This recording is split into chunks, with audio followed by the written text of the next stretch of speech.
और उसको पालन करना मैं आपको आखिरी दिन बताऊंगा। 24 घंटे आप जिस स्थिति में, उस स्थिति में रह के भक्ति कैसे कर सकते हैं, जो प्रश्न किया था ना प्रभु जी ने, मैं आपको बताऊंगा। 24 घंटे जिस स्थिति में हो, बिजनेस कर रहे हो, सर्विस कर रहे हो, घर गृहिणी हो, जो भी हो, 24 घंटे, जिसमें 24 घंटे का मतलब मैं 24 घंटे बोल रहा हूं, सोना भी कैसे भक्ति हो सकती है, ये मैं आपको सिद्ध करके बताऊंगा। क्योंकि भगवान ने गीता में कहा है कि हर क्षण क्या करना है, तस्मात् सर्वेषु कालेषु माम अनुस्मरण च, तस्मात् सर्व कालेषु, हर काल के अंदर माम अनुस्मरण, मेरा अनुस्मरण कर। अनुस्मरण का दो मतलब होता है, मेरे को याद कर और मेरी आज्ञा का पालन कर। अनु का मतलब है आज्ञा पालन करना, स्मरण का मतलब है उनके बारे में सोचना। ये मैं आपको सिद्ध करके बताऊंगा 24 घंटे कैसे कर सकते हो। आपको कुछ छोड़ने की जरूरत नहीं है, क्योंकि योग का काम मतलब है जोड़ना, छोड़ना नहीं। और आप सब योग करते हो, योग करे बगैर जीवन में आप सफल ही नहीं हो सकते। भूख लगती है तो किसका योग करते हो?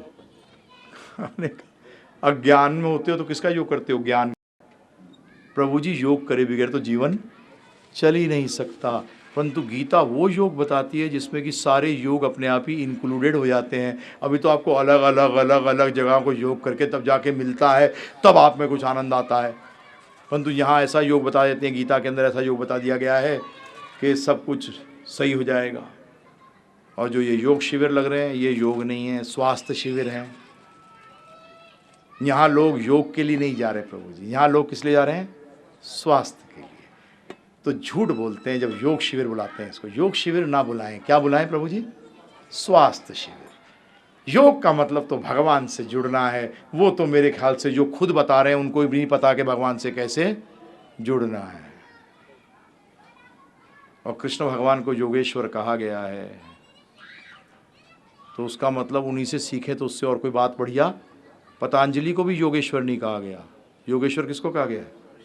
कृष्ण भगवान को। एक्चुअली असली योग सूत्र 100-150 साल पहले भगवद गीता को माना जाता था। ये तो फालतू के लोगों ने धंधा शुरू कर दिया। योग का एक ही मतलब है, भगवान से जुड़ना। क्यों? क्योंकि भगवान से जुड़ने से बाकी सारी प्रॉब्लम हल हो जाती हैं। ये कैसे होती हैं यही बताऊंगा मैं आपको, यही बताऊंगा। ध्यान रखिए, गीता के अंदर आपके साथ मैं प्रैक्टिकल एप्लीकेबल बातें कर रहा हूँ, आज भी कर रहा हूँ। मंदिर जाने से क्या लाभ, कैसे लाभ निकालना। आप लोगों को ये भी नहीं मालूम कि मंदिर जाके लाभ कैसे निकालना। एक्चुअली आपको तो ये भी नहीं मालूम कि भगवान से मांगना क्या है। आज प्रॉब्लम तो ये आ गई कि आपको ये भी नहीं मालूम कि भगवान से मांगना क्या है। और अगर मालूम भी पड़ गया क्या मांगना है तो एप्लीकेशन करना नहीं आता। राशन कार्ड चाहिए, पासपोर्ट ऑफिस जाके एप्लीकेशन लगा रहे हो, क्या होगा? है प्रभु जी, मिलेगा? भगा दिए जाओगे। और हमने ज्ञान की बात करी तो हमारे शास्त्र बताते हैं कि जो संस्कृत के अंदर ज्ञान को कहा जाता है प्रमा। क्या कहता है? प्रमा। और उस प्रमा को प्राप्त करने के तरीके को बोलते हैं प्रमाण। जो प्रमा को प्राप्त करने का तरीका है उसको क्या बोलते हैं? प्रमाण। समझ गए? सरल।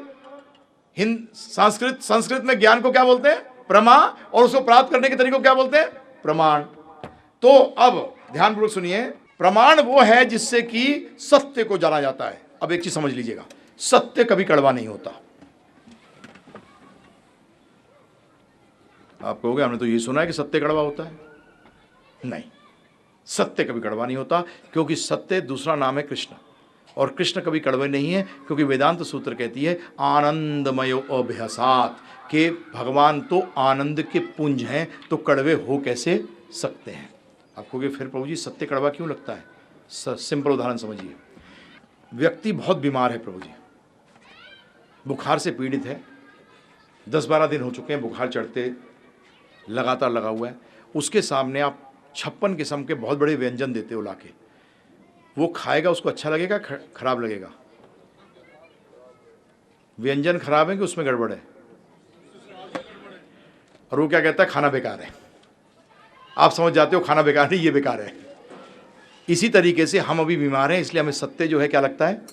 कड़वा लगता है, जबकि सत्य कड़वा नहीं है। क्लियर हो गया? जब व्यक्ति को पीलिया होता है, जब उसको मिश्री खिलाई जाए, गन्ने का रस खिलाई जाए, तो उसको वो कड़वा लगता है। परंतु डॉक्टर कहता है इसको यही खिलाए जाओ, यही खिलाए जाओ, क्योंकि इससे क्या होगा, एक दिन इसको इसी से सुधरेगा और यही चीज़ इसको मीठी लगने लगेगी। जिस दिन समझ लो उस दिन बीमारी जो है वो कम होने लगी। इसी तरीके से ये ज्ञान है, इसी तरीके से भगवान का नाम है।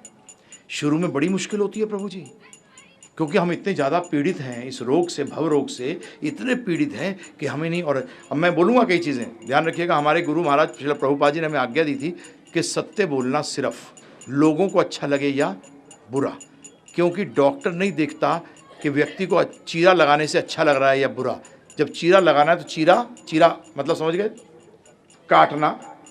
अगर पेशेंट के लिए अच्छा है तो वो ये नहीं देखता कि पेशेंट उसको गाली दे रहा है या क्या दे रहा है, वो तो काट लगाता है। तो प्रभुपाद ने कहा साधु का दूसरा नाम है डॉक्टर। साधु का दूसरा नाम क्या है? डॉक्टर। और डॉक्टर का काम जहाँ जरूरत पड़े वहाँ चीरा लगाओ। तो आपको कई जगह लगेगा चीरा लगा रहा हूँ, एक्चुअली वो चीरा है नहीं, परंतु आपके वो दुखती रब को दबा दिया। तो प्रभु जी क्या करूं, उधर पस ज़्यादा भरी हुई थी तो दबा के निकालनी पड़ेगी, तो दर्द तो होगा। तो इसलिए सत्य कभी कड़वा नहीं होता, ये दिमाग से हटा दीजिए।